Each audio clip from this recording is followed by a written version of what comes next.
So in last lecture we have started with the triple integral. I think you all are aware about the first part, triple integral with limits. Okay, if limits are given, then you can easily identify the order of that triple integral. Okay, what are the results for that? If limits of inner integral are in x and y, if the function of x and y, then you have to integrate first with respect to z. If limits of middle integral are in x, then you have to integrate with respect to y and then with respect to dx. हमेशा reverse होता है. Okay, जिस variable के वो limit से other variable से आपको उसको इंटीग्रेट करना है, like that. Okay, so in this way you can find order of that given triple integral and regular order से आपको उसको सॉल्व करना है. इस पे भी आपको एमसीक्यू से फाइनल एग्जाम है. ठीक है, विद लिमिट्स का जो पार्ट है. In case of constant limits कैसे करोगे, इसका भी रीजन आपको मैंने दिया. In case of constant limit, how you identify your order. Yes, क्या आपको मैंने बोला था कि कैसे होगा क्वेश्चन में गिवन है सर. हाँ, ये आप याद रखो क्योंकि कहीं पे बुक में ये पार्ट नहीं है. ओके, तो इन दैट केस क्वेश्चन में जैसे यहाँ पे आप देखो, यहाँ पे मैंने राइट साइड में दिया है ना, इंटीग्रल में ही वहाँ पे गिवन होगा यहाँ पे कि कौन से मतलब for example this first integral gives you limits of x, this second integral middle integral gives you limits of y, this inner integral gives you limits of z. Okay, so that part is there in the question and accordingly you can integrate. तो आपको पता है हमेशा inner integral से आपको पहले start करना है जब भी आपको ऑर्डर आइडेंटिफाई करनी है. So if this are the limits of this triple integral, can you tell me what is the order. इस केस में ऑर्डर क्या होगी? अगर इनर इंटीग्रल z का है, मिडल इंटीग्रल y का है, आउटर इंटीग्रल x का है, so what is the order of this triple integral? dz divide dx. हमेशा ऐसे रिवर्स आना है. ओके, पहले होता है इनर, उसके बाद मिडल, फिर होता है outer. So dz dy dx, this is the order. dz dy and dx, this is your order. ठीक है, तो this is for constant limits. And फिर ये कुछ क्वेश्चंस हमने लिए थे. Okay, and this is also one of the important part in which case you can separate the triple integral in terms of product of single integral. Okay, separation of, sorry, this is very very important result as far as your final exam is concerned. बहुत ज़्यादातर case में ये result वहाँ पे होगा, आपको identify करना है ना. What is that result? Separation of triple integral into product of single integral. Products of single integral. ठीक है, तो उसके लिए क्या क्या कंडीशंस है? First, all limits must be constants.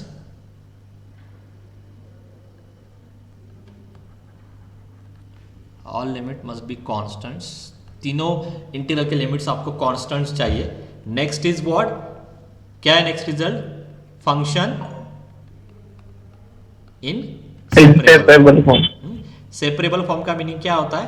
x का पार्ट अलग चाहिए, y का पार्ट इन प्रोडक्ट है ना, like this, some function of x multiply by some function of y multiply by some function of z.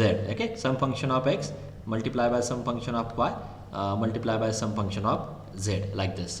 ठीक है, इस फॉर्म में वो चाहिए. Then you can directly separate that integral, okay, with your limits, with respect to your limits. ये एक part था. तो पहले ऑर्डर कैसे आइडेंटिफाई करनी है. सेकंड रिजल्ट, अगर तीनों लिमिट्स कांस्टेंट आते हैं तो वहाँ पे x y z के वैल्यूज गिवन होंगे, आपको उसको सिंगल इंटीग्रल में सेपरेट करके भी आप उसको सॉल्व कर सकते हो. And this are few MCQs. I think we have already covered this in last lecture. फिर उसके बाद एक और पार्ट मैंने आपको एक्सप्लेन किया था कि how we actually get the limits of triple integral. Okay, तो इसमें बेसिक अप्रोच क्या है? आप उसको क्या करने वाले हो? ट्रिपल को आप डबल में कन्वर्ट करने वाले हो. ओके, जैसे आप ट्रिपल को डबल में कर, ओके, व्हाट इज दी, ये आगे मैं वैसे लेने वाला. ठीक है, हाँ, यहाँ पे एक्सप्लेन करता हूँ how you actually get the limits of triple integral. आप क्या करते हो? ट्रिपल को डबल में कन्वर्ट करते हो. Can anyone tell me how you convert triple integral into double integral? What is our approach? आप प्रोजेक्शन से. ओके, जब आप प्रोजेक्शन लेते हो, प्रोजेक्शन के लिए यहाँ पे 3 ऑप्शन है. You can take projection from z axis. Okay, you can take projection from y axis, you can take projection from x axis. This are the 3 options. है ना, जब भी आप प्रोजेक्शन लेते हो you can take from Z axis, you can take from Y axis, you can take from X axis. इसका alternative meaning क्या होता है, जब आप जेड से प्रोजेक्शन लेते हो इसका मतलब पहले आप जेड से इंटीग्रेट करते हो, ओके। और इसका ही मीनिंग क्या होता है, in that case you have to consider a strip और not strip, in that case you have to consider rod, है ना, in that case you have to consider rod which is parallel to z axis. पहला statement समझ में आ रहा है, how you convert triple integral into double, okay. ट्रिपल को डबल में कन्वर्ट करने के लिए आपको प्रोजेक्शन का यूज करना है, but for projection there are 3 option, you can take projection from Z axis, यहाँ से ऊपर से आप इमेज ले सकते हो on x Y plane, you can take projection from Y axis, तो वाई से अगर आप प्रोजेक्शन लेते हो तो you will get image on X Z plane, you can take projection from x axis, so when I take projection from x you will get its image on yz plane like that, ठीक है। so projection from z axis, projection from z axis का meaning क्या है, consider a rod parallel to z axis। projection from y axis का meaning क्या है, consider a rod parallel to y axis। projection from x का meaning क्या है, consider a rod parallel to x axis like this, ठीक है।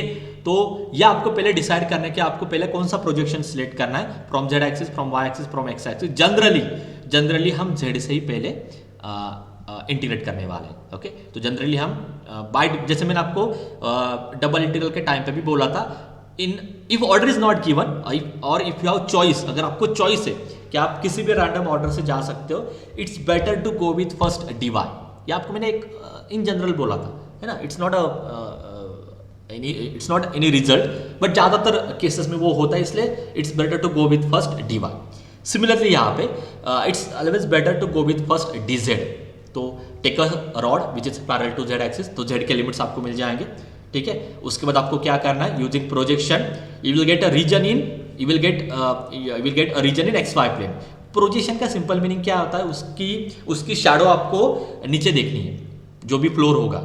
जब आप z से देखते हो तो तब नीचे xy फ्लोर होगा, जब आप y से देखते हो तब नीचे xz फ्लोर होगा, और जब आप x से देखते हो तब नीचे yz फ्लोर होगा, ठीक है। तो वो जो भी रीजन आपको नीचे दिखाई देता है that will be the region R, ठीक है। सो मैं क्या बोल रहा हूं, if this is your triple integral over some volume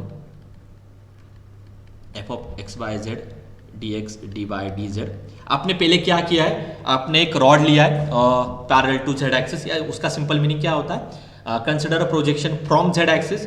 तो इससे आपको पहले z के लिमिट्स मिल जाएंगे।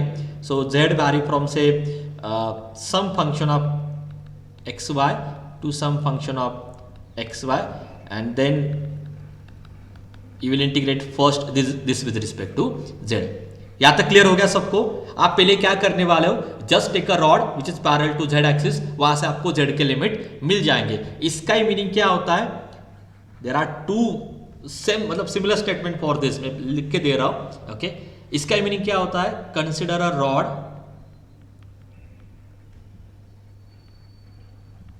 Parallel to z axis is nothing but projection. Sir आवाज गेला होता, सर आवाज गेला होता। अरे बापरे, एक मिनिट,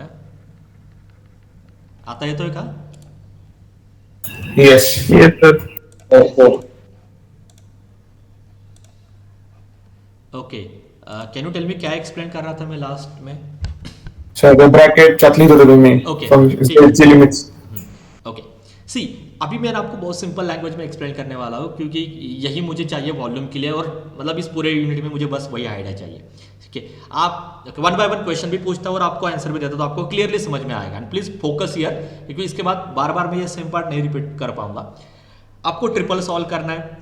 ट्रिपल का रीजन कौन से डायमेंशन में जाता है, टेल मी क्विकली। इसका अगर आप ग्राफ ड्रॉ करते हो तो कहां पे जाएगा ये, if you plot this volume, okay, what is this, we reason क्या है बेसिकली, यहाँ पे कौन से डायमेंशन का रीजन, हाँ कौन से डायमेंशन है, हाँ तो तीनों में जाएगा ना वॉल्यूम में। तो हाँ, बट ये अगर मुझे फॉर एग्जांपल ये वॉल्यूम शो करना है, मुझे डायग्राम में शो करना है, वो कौन से डायमेंशन में होगा, 2 डायमेंशन में होगा, 3 डायमेंशन में होगा कि 4 डायमेंशन में होगा, हाँ वही क्लियर नहीं है, फिर क्या आगे जाना है। 3 डायमेंशन। ओके, आप वन बाय वन मुझे अभी बोला, मैं बार मतलब now you have to stick to the concept, ठीक है। वन बाय वन आप मुझे बोल दो कि कौन कौन से इसमें ये जाता है। सिंगल इंटीग्रल क्या रिप्रेजेंट करता है, tell me quickly. Single integral geometrically क्या रिप्रेजेंट करता है? Area area under the curve. Area under the curve कौन से डायमेंशन में जाता है ये? टू डायमेंशन डायमेंशन में जाता है। आप इसको कैसे करते हो? y इक्वल टू, मतलब x का फंक्शन है ना, तो अदर वेरिएबल क्या है? y, तो y equal to f of x लेके फिर ड्रॉ करते हो, उसके नीचे जो भी रीजन मिलेगा from x equal to a to b, that will be your area. Okay, extend करता हूं डबल में। ये क्या देगा? इसको अगर आप ड्रॉ करते हो, ओके, या geometrically what this gives you?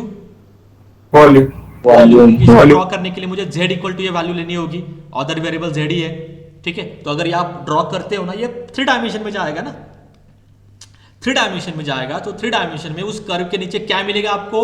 Volume मिलेगा। आपने ज्यादातर हम केस में हम यहाँ पे आर लिखते हैं, ठीक है, but you have to understand this is in 3 dimension, ठीक है। वॉल्यूम मिलेगा, क्लियर है? बट ये वॉल्यूम होगा 3 डायमेंशन में।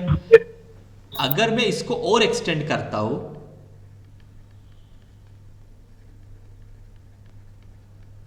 अभी ये क्या देगा? जब इसको मुझे प्लॉट करना है, मुझे 4th वेरिएबल लेना है, let us take u equal to f of x by z. कौन सा डायमेंशन में जा रहा है ये? 4 डायमेंशन में जा रहा है। तो इसके नीचे जो भी मिलेगा that will be volume in 4 dimension. Now you cannot visualise this, ये आप नहीं देख पाते हो, मतलब नहीं देख सकते हो। So this is what, this is the volume in 4 dimension. What is the role of, अभी ये क्लियर है? अभी मैं अगर इन जनरल पूछता हूं कि what is the geometrical meaning of double integral, so that gives you volume if function is there. What is the geometrical meaning of triple integral? That gives you volume but in 4 dimension. What is the geometrical meaning of single integral? That gives you area in 2 dimension, ठीक है।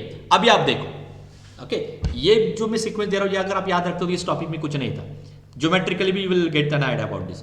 अभी आप मुझे ये बोलो, अगर मैं यहाँ पे फंक्शन की वैल्यू 1 लेता हूं, इसका सिंपल मीनिंग होता है प्रोजेक्शन। इसका सिंपल मीनिंग होता है projection. If I take this value 1, अगर आप ये इंटीग्रल सॉल्व करते हो तो आपको क्या मिलेगा? Right now it is area, right now it is area in 2D, right now it is volume in 3D, it is also volume in 3D। अभी मुझे आंसर करना है कि what happen if I take function equal to 1। So if I take function equal to 1, ये आपको क्या देगा? ये आपको क्या देगा अगर आप फंक्शन 1 लेते हो? 1 लेके सॉल्व करके देखो ना, क्या मिलेगा आपको वहां पे? b माइनस ए। b माइनस ए लेंथ है ना, x एक्सिस पे लेंथ है ना वो, हाँ, इसमें आपको क्या मिलेगी? लेंथ मिलेगी, ओके, ऑन x एक्सिस, मतलब ऑन 1 डायमेंशन। करेक्ट लिखा है मैंने ये? x एक्सिस की लेंथ मिलती है, मतलब एक डायमेंशन का है वो, 1 डायमेंशन का है वो। So you will gate length. तो इसका मतलब क्या होता है? जब आप फंक्शन लेते हो ना, आप 2D से 1D पे आते हो। यहां पे भी अगर मैं 1 लेता हूं, सो आपको क्या मिलेगा? वॉल्यूम के पीछे क्या होता है? वॉल्यूम का 2 dimension area, you will get area in 2D। And ये क्या लिखा है मैंने? 4D है ना, ओके। वॉल्यूम इन 4D, अगर आप इसको 1 लेते हो, फंक्शन को 1 लेते हो, तो volume in 4D converted into volume in 3D। Okay, अभी क्लियर हो गया सबको कि क्या this is the actual meaning of this topic. मतलब ये इसके पीछे ज्योमेट्रिकल रीजन है कि कैसे हम एक्चुअली ट्रिपल से वॉल्यूम कैलकुलेट करने वाले, डबल से एरिया कैलकुलेट करने वाले और सिंगल से लेंथ कैलकुलेट करने वाले, ठीक है। एंड ये जो 1 करने वाला फंक्शन 1 करने, इसका सिंपल मीनिंग क्या होता है? You have to just take the projection, ठीक है। तो वही मैं आपको यहाँ पे एक्सप्लेन कर रहा हूँ। अभी मुझे ट्रिपल इंटीग्रल सॉल्व करना है, आपको पता है ये सब कुछ 4 डायमेंशन में जाता है। So I can not draw that diagram ना, मैं ड्रॉ ही नहीं कर सकता हूँ। ड्रॉ नहीं कर सकता मतलब मैं वो रॉड कैसे लूंगा फिर उसमें? तो हम क्या करने वाले हैं? हम क्या करने वाले हैं? ट्रिपल को डबल में कन्वर्ट करने वाले, क्योंकि डबल का at least you can draw that part. 3D में जा रहा है but at least you can draw, आप उसको ड्रॉ तो कर सकते हो, ठीक है, ठीक है। तो ट्रिपल को डबल में कन्वर्ट करने के लिए मुझे किसी एक इंटीग्रल के लिमिट्स मुझे चाहिए, ठीक है। अभी किसी एक के मतलब आई can not find limits of middle, I can not find limits of outer, क्योंकि पहले आपको इनर का ही सॉल्व करना पड़ता है। ये होता है फर्स्ट, ये होता है सेकंड, ये होता है थर्ड। तो मैं क्या करूंगा? In that region, whatever region is there in 4 dimension और in 3 dimension, in that region I consider a rod parallel to z axis, तो मुझे z के लिमिट्स मिल जाएंगे। इसका सिंपल मीनिंग क्या है? जब भी इसके ऑर्डर मैं कैलकुलेट करूंगा उस ऑर्डर में पहले मैं जेड से ही इंटीग्रेट करूंगा। इन ऑलमोस्ट ऑल एग्जाम्पल्स पहले मैं जेड से इंटीग्रेट करूंगा, just to convert into a simple problem. मुझे ज़्यादा कुछ कैलकुलेशन लेंदी नहीं करने। ओके, अब ये कैसे करना है? ये करने के लिए उस रीजन में, अभी ये रीजन होता है 3 डायमेंशन का, उस रीजन में आपको क्या करना है? एक रॉड कंसिडर करना है। मैं आपको दिखाता हूँ प्रॉपर। एक रॉड कंसिडर करना है और वहाँ से आपको जेड के लिमिट्स मिल जाएंगे। ठीक है, ये हो गया फर्स्ट पार्ट। अभी उसके आगे आपको तो यहाँ पे कुछ तो डबल इंटीग्रल मिल जाएगा, करेक्ट है? अगर पहला इंटीग्रल आपने सॉल्व किया by integrating first with respect to z, okay, remaining you will get double integral. अभी क्लियर है? Yes. उसमें आपको डबल मिल जाएगा। हाँ, अभी ये नेक्स्ट जो आपका डबल इंटीग्रल है, ओके, उस डबल इंटीग्रल के लिए आपको रीजन आर पहले ड्रॉ करना होगा, और ये कैसे कैलकुलेट करना है वही इसमें इंपॉर्टेंट पार्ट है। ठीक है, यह आपको मिलता है प्रोजेक्शन से। So projection from Z axis is nothing but region R. Projection from Z axis is nothing but region R. तो आपको एक 2 डायमेंशन में रीजन मिल जाएगा। ओके, आपको एक 2 डायमेंशन में रीजन मिल जाएगा। उस रीजन में आप वर्टिकल स्ट्रिप या हॉरिजॉन्टल स्ट्रिप से आप आगे के लिमिट्स कैलकुलेट कर सकते हो। तो इसके आगे you can go by this approach dx dy, और you can go by this approach dy dx। It depend on what strip you are going to consider in that region R. Region R क्या होता है? वो जो भी diagram है उसका projection on x Y plane कैसे कैलकुलेट होगा? Without diagram also can calculate this. तो मैं आपको बोलता हूँ वो आगे। तो वो बस प्रोजेक्शन कैसे कैलकुलेट करनी वो मुझे बाद में एक्सप्लेन करता हूँ। एंड फिर जैसे आपके पास एक रीजन आर आ जाता है 2 डायमेंशन का, you can take a vertical strip और you can take a horizontal strip and then you can find the further order. अभी क्लियर हो गया सबको how you solve the triple integral? And वही मैंने यहाँ किया है।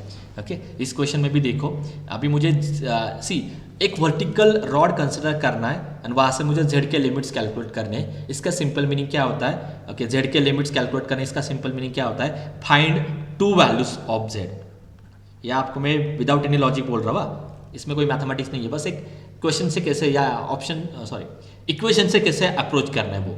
आई नीड 2 वैल्यूज फॉर जेड। तो यहाँ पे ऑलरेडी मेरे पास 2 वैल्यूज थे। One is z equal to 0, second is यहाँ से मैं कैलकुलेट कर सकता हूँ 1 minus x upon a plus y upon b into c. ठीक है, तो जेड के लिमिट्स आ जाएंगे। आप देखो यहाँ पे z vary from 0 to c into 1 minus x minus a y minus b. Okay, तो ये हो गया पहले जेड से इंटीग्रेट करने का पार्ट। फिर आप आते हो वाई पे, है ना? आप उसके बाद वाई से भी कर सकते हो, आप उसके बाद एक्स से भी कर सकते हो, डिपेंड ऑन कि आपको क्या लिमिट्स लेने। बट अगर आपको वाई से करना ही है नेक्स्ट इसमें, तो जब आप वाई से करते हो तो आपको वाई के 2 वैल्यू चाहिए। वाई की एक वैल्यू क्या है? 0, सेकंड वैल्यू आपको यहाँ से मिल जाएगी।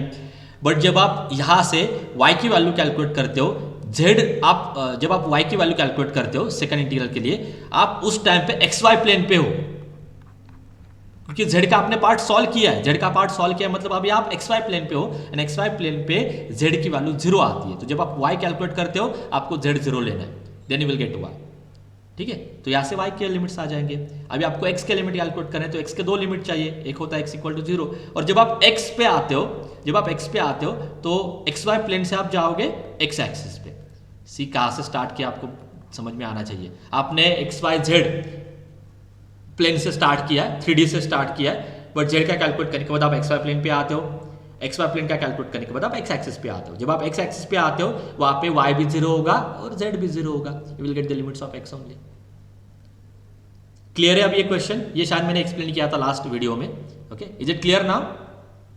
Yes, sir. Okay, simple question है and you can try those. Already बहुत टाइम हो गया इसमें। नाउ डिरिक्लेट थ्योरम, ये भी हुआ था लास्ट लेक्चर में। इसमें this Dirichlet theorem gives you value of the triple integral without drawing that region. इस केस में आपको वो रीजन या वो वॉल्यूम ड्रॉ करने की जरूरत भी नहीं है। Directly you will have a mathematical formula which tells you value of this triple integral. But Dirichlet theorem सारे केसेस सॉल्व नहीं करता है। देर आर मतलब under few cases only you can apply the Dirichlet theorem. But कौन कौन से वो cases है? पहले आप ये देखो, जो फंक्शन चाहिए वो इस फॉर्म में ही चाहिए, x raise to something, y raise to something, z raise to something, then only you can calculate this triple integral. इतना ही नहीं, देर आर 2 कंडीशन। एक ये कि फंक्शन ऐसा चाहिए। सेकंड कंडीशन क्या है? जो वॉल्यूम आप यहाँ पे ले रहे हो over a V, that V must be a volume bounded by this, जो मैंने यहाँ पे शो किया था। एक प्लेन लेना है which passing through a point 1 0 0 0 1 0 0 0 1। Imagine करो आप इन तीनों पॉइंट से एक प्लेन पास करो। Plane is nothing but a black board जो आप देखते हो है ना क्लास में, इट्स लाइक अ प्लेन। वो एक प्लेन पास करो, उसके नीचे जितना भी वॉल्यूम होगा उस वॉल्यूम के लिए ही आप ये डिरिक्लेट थ्योरम यूज कर सकते हो। ठीक है, so and that you have to consider in first octant. First octant मतलब x positive, y positive, z positive. Okay, and फिर उस केस में आंसर आपके पास क्या है? This is the readymade formula, gamma of this power plus 1 into gamma of this power plus 1 into gamma of this power plus 1 upon gamma of 1 plus a plus b plus c। ठीक है, तो इस फॉर्मूले के ऊपर भी बहुत सारे क्वेश्चंस आपको फाइनल एग्जाम में आने वाले हैं। और कुछ हमने लिए थे, if y is absent, z is absent, in that case you can take that power to be 0. Please go through all these examples. ये था हमारा सेकंड पार्ट। पहले हमने विद लिमिट से स्टार्ट किया था, फिर हमने डिरिक्लेट से स्टार्ट किया था, डिरिक्लेट स्टार्ट किया था। Now the next part is what? Now you have to convert this Cartesian मतलब एक्स वाई जेड का function. Now you have to convert Cartesian triple integral into polar integral, polar triple integral, Cartesian triple integral into polar triple integral. This is the theorem. ये आपको मैंने पहले बोला था, ये सब कुछ होता है जैकोबियन से। This you can say the application of Jacobian. Jacobian is use to convert Cartesian thing into polar thing. तो ऐसे वो कन्वर्ट होता है। x इक्वल टू आप कुछ पुट करने वाले हो, y equal to you have to put something, z equal to that, these are called as parametric equations. So we have to identify the parametric equations for x, y, z। This part get converted into polar coordinates which are r, theta and phi. Using those x, y, z you can find Jacobian। तो वो Jacobian यहाँ पे आ जाता है into dx replaced by dr, y replaced by d theta, z replaced by d phi। This is the conversion into polar। तो conversion करने के लिए बस आपको चाहिए x, y, z के वैल्यूज। तो वो रीजन वाइज आपको कैसे कैलकुलेट करने, उसके लिए मैंने नीचे एक चार्ट दिया था, और इस पे भी आपको 1 मार्क के लिए कंपलसरी क्वेश्चन से फाइनल एग्जाम में, just to identify this coordinates and order also. तो अगर आपका रीजन सिलेंडर आता है ना, तो सिलेंडर का इक्वेशन पहले आपको पता होना चाहिए। There are basically 3 types of cylinder. Can you tell me that? ये आपको एक्सप्लेन किया था मैंने। What this equation tells you? This is the cylinder about what? Z axis. This is the cylinder about Z axis. Can you tell me what is the cylinder about Y axis? x square plus z square equal to a square and y equal to y. तो y इसका is equal to y. Variable का ही change है। So this is the cylinder about Z axis. मतलब Z axis middle पे cylinder के। ठीक है, तो मैं एक केस में दे रहा हूँ, बाकी केसेस में आप इसको ही चेंज करके you can identify that equation. So उसका इक्वेशन क्या है? पहले वो याद रखो, x square plus y square equal to a square comma z equal to z, और z is the free variable है ना, z is the free variable, there is no restriction for z। तो इसलिए वो इनफाइनाइट जा रहा है, यहाँ पे भी ऊपर जा रहा है, यहाँ पे भी नीचे आ रहा है। Okay, but there are some questions where you can bound this, we can bound the value of z, आगे आने वाले। तो उस केस में आपके पास x, y, z के वैल्यूज क्या है? Put x equal to r cos theta, y equal to r sin theta, z equal to z, and to cover this cylinder you have to vary r from 0 to a, where a is the radius of that circle. जो middle पे circle create होता है ना, उसकी वो radius है।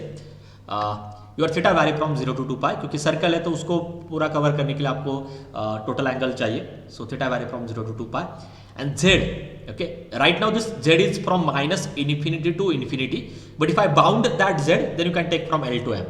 तो ये मैंने शो किया वहाँ पे। सपोज करो यहाँ पे L वैल्यू, सपोज करो यहाँ पे M value, so your z vary from L to M। These are the limits for x, r, theta and z। तो आपने क्या किया है? x को चेंज किया r में, y को चेंज किया थीटा में, z को चेंज किया z में। तो dx dy dz is replace by dr d theta d phi, and what is the Jacobian? आप चाहो तो कैलकुलेट करके देखो इसका। Jacobian of x y z with respect to r theta z। Okay, तो इसका जैकोबियन आता है r। ठीक है, so this is the first part. इस पे आपको 1 मार्क के लिए एमसीक्यू आने वाला है। dx dy dz किससे रिप्लेस होगा? What is x y z, what are the limits? तो वो क्वेश्चन आपको है। Next, if that region is sphere, sphere का इक्वेशन होता है x square plus y square plus z square equal to a square. Then how to put x equal to r sin theta cos pi, y equal to r sin theta sin pi, z equal to r cos theta. अब इसका पूरा part मैंने आपको explain किया है, so I will not repeat it again. dx dy dz is replace by r square sin theta dr d theta d phi, where r vary from 0 to a, theta vary from 0 to pi and phi vary from 0 to 2 pi. ये कैसे याद रखना है एक और बार मैं लेता हूं नेक्स्ट स्लाइड में, how you remember all these limits. Ellipsoid में this is the equation of ellipsoid, x square upon a square plus y square upon b square plus z square upon c square equal to 1। It is similar to sphere, just we have to multiply x by a, multiply y by b, multiply z by c। इस case में dx dz replace होता है r square sin theta into dr d theta d phi। So in this case you have to replace dx dy dz by abc, इतना ही बस factor add हो रहा है, abc times r square sin theta dr d theta d phi। And the important change here is what? In case of ellipse or in case of ellipsoid, your r always vary from 0 to 1। इसका reason क्या है कि left side में r square आ जाता है, तो r square equal to 1 का answer होता है r equal to 1। So your r vary from 0 to 1, theta vary from 0 to pi, phi vary from 0 to pi, similar to sphere. Okay, now ये it is already over कि कैसे आपको ये सारे limits याद रखने हैं। अभी एक और बार मैं आपको तीनों केसेस में लिमिट्स का पार्ट बस एक्सप्लेन करने वाला हूं, रिमेनिंग थिंग्स आर सिमिलर। यहाँ पे बस चेंज होगा लिमिट, बाकी चीजें तो सेम ही है। ओके, या let me explain one more time. So sphere, complete sphere का इक्वेशन क्या होता है? X square plus y square plus z square equal to a square. और यहाँ पे basically there are substitution is similar. तीनों केस में सब्स्टिट्यूशन यही है आपका, कौन सा? x equal to this, y equal to this, z equal to this. मैं बस एक्सप्लेन करने वाला हूँ what are the limits of r for this, what are the limits of theta and what are the limits of phi. तो एक trick मैंने आपको दी थी कि कैसे ये लिमिट्स याद रखने हैं, ठीक है? Can anyone tell me that, कैसे आप इसको लिमिट, कैसे आप ये लिमिट्स याद रखते हो? एनीवन जिसको याद आ रहा है? एक ट्रिक आपको मैंने दी थी कि थीटा और फाई के लिमिट्स कैसे आइडेंटिफाई करनी है। Suppose this is your sphere, मैं पहले स्फीयर ड्रॉ कर लेता हूं। This is the sphere, this is the centre and this is the sphere, x square plus y square plus z square equal to a square. Now can you tell me how you identify the limits of phi? Phi याद रखने के लिए आपको क्या याद रखना है? Yes, एक रिंग आपको याद रखनी है मिडल पे, ये होता है फाई, मिडल रिंग। इस रिंग के जो भी लिमिट्स, इस रिंग का जो भी एंगल होगा दैट इज योर फाई, ठीक है? और थीटा याद रखने के लिए आपको बस क्या करना है? Top point, top to bottom, हाँ, और एक ही एंगल याद रखना है यहां से यहां तक, इतना ही। अभी आप बोलोगे पीछे का पार्ट क्यों नहीं कंसिडर कर रहा? ये सारे साइड से जा रहा है, फ्रॉम ऑल साइड्स, ओके, तो इसलिए पीछे का कंसिडर करने की जरूरत नहीं है। ये होता है theta.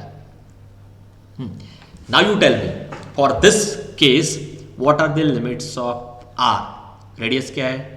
0 to a, 0 to a, theta बोलो, 0 to pi, ये 2 पाई नहीं है ना, 2 पाई का आधा है ना, 2 पाई का आधा है मतलब पाई, पाई 0 to 2 pi, 2 pi, ठीक है?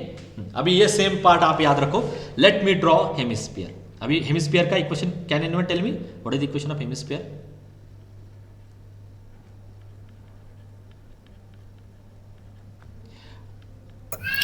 अगर मुझे z के अबो चाहिए है ना, मतलब z पॉजिटिव पे चाहिए, above xy plane, above xy plane, then I can call it as z greater than 0। This is simply call as above xy plane. मैं आपको ड्रॉ करके भी दिखाता हूँ, इट्स नॉट डिफिकल्ट। तो उसको ड्रॉ करने के लिए ना मुझे तीनों एक्सिस चाहिए। हेमिस्फीयर अभी मैं आपको ड्रॉ करके दे रहा हूँ। This is my z axis, this is my x and y axis. Hemisphere है इसके ऊपर, so I think it look like this।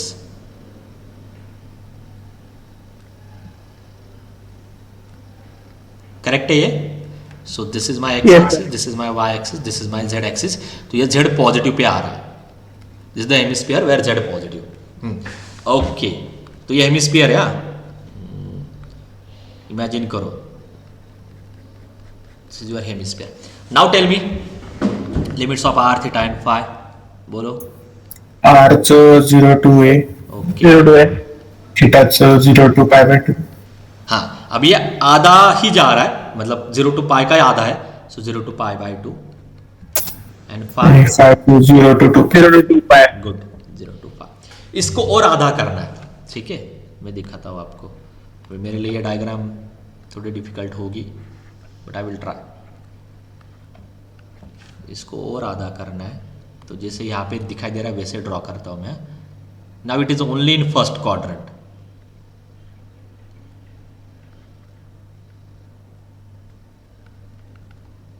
It is only in first quadrant. Just 1 minute. And in this case पहले तो मुझे equation बोलो क्या लिखूं मैं फर्स्ट क्वाड्रेंट में, एक्स वाई जेड पॉजिटिव में। तो can you tell me what is the equation? Equation क्या लिखो पहले? सेम इक्वेशन है, x positive y positive z positive. Okay, so same equation लिखना है, x square y square z square equal to a square, but condition क्या है? X Y z तीनों positive चाहिए। Okay good. So this is called a sphere in positive octant. Positive octant मतलब in first octant. Now can you tell me the limits of r, limits of theta? 0 to a, ये तो fix ही होगा, 0 to a, 0 to pi by 2, 0 to pi by 2, ये वही है। हाँ, 0 to pi by 2, 0 to pi, 0 to pi, 0 to pi होगा ना ये? सर नहीं पाई बाय टू आधा pi by 2, सॉरी आधा ही है ना। Pi by two. हाँ, मतलब ये एक्चुअली ये क्या है, दो एक्सिस का एंगल है ये। अगर आप देखते हो ना, ये दो एक्सिस का एंगल है दोनों जगह पे। ओके, सो फर्स्ट ऑक्टेंट में आप इसको इमेजिन करो, ये एक्चुअली दो एक्सिस का एंगल ही है। Are you getting my point और नॉट? yes sir, हाँ, ये दो एक्सिस का एंगल है, तो ये भी 90 होगा, ये भी 90 होगा, क्योंकि आपको पता है दो एक्सिस में एंगल ही 90 डिग्री है। So what I will do when I share this PDF ना, मैं इसके एक डायग्राम यहाँ पे 3D की डायग्राम में आपको पेस्ट करके देता हूँ, तो you can imagine that. But इतना याद रखो, ये आधा ही है, फर्स्ट ऑक्टेंट का पार्ट है। फर्स्ट ऑक्टेंट में आपको ही पता है ना, फर्स्ट ऑक्टेंट में you can't go from pi by 2 angle. पहले ऑक्टेंट में पाई बाय 2 से ज्यादा एंगल है ही नहीं आपके पास। That is a simple logic you can use. First octant में आपका मैक्सिमम एंगल होता है 90 डिग्री, उसके आगे एंगल है ही नहीं ना, तो वो भी आप यूज कर सकते हो trick. Okay, so this is important thing as far as MCQs are concern. ये तीनों का डिस्ट्रीब्यूशन आपको याद रखना है। ओके, now let us solve this questions quickly. बोलो। हाँ, यूजिंग स्पेरिकल कोऑर्डिनेट्स, कुछ तो ट्रिपल इंटीग्रल के throughout the volume sphere. आगे उन्होंने दिया है स्फीयर, तो क्या रीजन है? वी क्या है? वी क्या है? पॉजिटिव। हाँ, sphere x square plus y square plus z square equal to 1, but in positive octant. In positive octant. Okay, now just tell me which option is correct. तो आपको क्या करना है? पुट क्या करना है? एक केस में मैं एक्सप्लेन कर रहा हूं, अब ये याद रखने हैं आपको। Put x is equal to, correct now sine नहीं है यहाँ पे, कॉस नहीं है। मुझे जितना याद है मैं लिख लेता हूँ। ये आना चाहिए sine theta correct me if I wrong. ये आना चाहिए r sine theta z equal to r cos theta. तो जब आप ये पुट करते हो, आपका आर क्या वैरी होता है, थीटा क्या वैरी होता है, फाई क्या वैरी होता है? बोलो। 0 to 1, r vary from 0 to 1, theta vary from 0 to pi by 2। First octant है ना, एंड ये भी 0 to pi by 2। Using this substitution, जब आप ये सब्स्टिट्यूशन लेते हो ना, इससे x square plus y square plus z square की वैल्यू क्या आ जाती है? आप चेक करो पुट करके और मुझे बोलो। If I use this substitution, what is value of x square plus y square plus z square? आप पुट करो x equal to r sine theta cos phi, इसको पुट करके आप पुट करो, ये हमेशा आर स्क्वायर ही आती है। और मैं आपको पहले क्लियर कर देता हूं, सारे क्वेश्चन में when you do this substitution on LHS you will get r square. On LHS you will get r square, तो इतना भी याद रखते तो भी चलेगा। Okay, and in this case your dx divide dz replace by what? किससे replace होता है? हाँ, r square sine theta dr theta. तो पहले ये मैच करते हैं। क्या आना चाहिए नीचे? 1 upon under root of 1 minus क्या आना चाहिए? R square. तो ये सब कॉमन है, और dx डिवाइड dz की जगह पे आना चाहिए r square sine theta dr d theta d phi, वो भी कॉमन है। तो बस लिमिट पे ही चलेगा। लिमिट कहाँ पे मैच हो रहे हैं अपने? सो सी ऑप्शन ही होगा ना, 0 to pi by 2, 0 to pi by 2। Correct है ये? ये क्वेश्चंस आपको एग्जाम में आने वाले हैं, so ready with this. I will extend, क्योंकि ऑप्शन नहीं, अभी सिलेबस कंप्लीट करना है। यूजिंग स्पेरिकल कोऑर्डिनेट्स, बोलो। Now this is this, region क्या है बोलो? वी क्या है? इलिप्सॉइड है। द कंप्लीट इलिप्सॉइड पूरा है ellipsoid x square upon a square y square upon b square z square upon c square equal to 1. Okay बोलो इसमें क्या करना है. It is similar to sphere but इस यहाँ पे ए से मल्टीप्लाई करना है, यहाँ पे बी से, यहाँ पे सी से. अभी मैं वो रिपीट नहीं कर रहा हूँ. You please copy this thing and d x d y d z भी सेम है, बस ए बी सी से मल्टीप्लाई करना. Remaining part is similar. Now tell me limits of r, limits of theta, limits of phi ellipsoid के लिए. 0 to 1. हाँ ये सब इलिप्स में 0 to 1 ही होता है. ये दोनों सेम है 0 to pi 0 to 2 pi. 2 pi. और ये जब आप ये सब्स्टिट्यूशन लेते हो यहाँ पे भी लेफ्ट साइड में आर स्क्वायर मिलेगा, तो इसकी वैल्यू एक्चुअली आर स्क्वायर आती है, बट अभी उसका यूज नहीं है. But you can remember this. Okay so which option is correct है ना. एबीसी टाइम्स ये होगा, इसकी वैल्यू होगी ABC times r square sine theta d r d theta d phi. Okay या same question. Now I will not write. Sir एक minute last. Sir याच्यामध्ये A option का नाही घेऊ शकत आपण. इथं त्यांनी डायरेक्ट दिलेलं आहे. हे dx डिवाइड बाय व्हाट. हां यस सर हाँ ठीक है. सो नहीं मैंने नहीं लिखा था but you can write this actually replace by r square sine theta d r d theta. Sir तिथे जर बोल ना. हाँ yes this is just a general function. This function is replace by some r theta phi. We don't know that function ना, so will write this as it is. या anything else. क्या doubt है बोलो. तर A option मध्ये limits नाही आहेत ना. हाँ लिमिट्स भी नहीं है वहां पे, लिमिट्स भी नहीं है. सर पण एक ते व्हॉल्यूमचं म्हणजे रिजनचं दिले ना त्यांनी, मग त्याच्यानंतर म्हणजे you can keep this similar. आप इसको सेम रख सकते हो बट बाकी चीजें परफेक्ट मैच होनी चाहिए फिर. ठीक है तो भी हाँ ये सर. ऑप्शन करेक्ट हो सकता है. आपका क्वेश्चन समझ में आ गया कि अगर मैं इसको वैसे रख देता हूँ ओके ना, चेंज मत करो, बट एटलीस्ट बाकी चीजें तो मैच करनी चाहिए ना. ठीक है दिस यू कैन मतलब ये वॉल्यूम तो सेम ही होता है, आपको पता है. कार्टेशियन के डायग्राम पोलर में भी ड्रॉ करते हो तो डायग्राम वही रहती है. आप क्या बोलते हैं, बस रिप्रेजेंटेशन अलग होता है. वो एक्स वाई जेड का रिप्रेजेंटेशन होता है या आर थीटा और फाई का रिप्रेजेंटेशन होता है. ओके अभी क्लियर है. Yes sir. Okay tell me this now. Directly बोल दो. मैंने आपको बोला ये total factor is replace by what r square से. D x d y d z is replace by what A B C r square sine theta d r d theta d phi. So which option is correct. A ना 0 to 1. बाकी चीजें तो limits आपको clear है. Okay good. This is now for cylindrical polar coordinates. थोड़े बहुत notation मेरे अलग हो सकते हैं but you can adjust with that. बोलो या आर थीटा फाई में अगर जाता है तो आर थीटा फाई और आर थीटा जेड जो मैंने दिया था सिलेंडर के क्या थे. X equal to r cos theta okay y equal to r sine theta मैंने जो दिए थे. Z equal to z d x d y d z is replace by r ना r d theta d z. Tell me limits of theta and limits of z. बोलो z के z ही रहेंगे. अभी जो लिमिट्स नहीं चाहिए क्योंकि उन्होंने दिया ही नहीं है. सो विच ऑप्शन इज करेक्ट. बस वेरिएबल चेंज है उतना आप याद रखो. उन्होंने रो लिया है ओके तो उन्होंने आर की जगह पे रो लिया, इतना ही चेंज है. तो r equal to rho. So now you can match. So b option is correct. ये चेंज होगा फाइनल एग्जाम में, नोटेशन अलग अलग आ सकता है. या टेल मी दिस नाउ. क्या कौन सा रीजन की मैंने पहले वो बोलो विच रीजन. नहीं ये क्या है बेसिकली, ये क्या है. अरे यार ये नहीं दिया मैंने शायद आपको. चलो ओके ये आने वाला है आगे. ओके ठीक है लेट इट. ठीक है रीजन छोड़ दो. चलो we don't know what is the region, नहीं पता. Then also you can calculate this.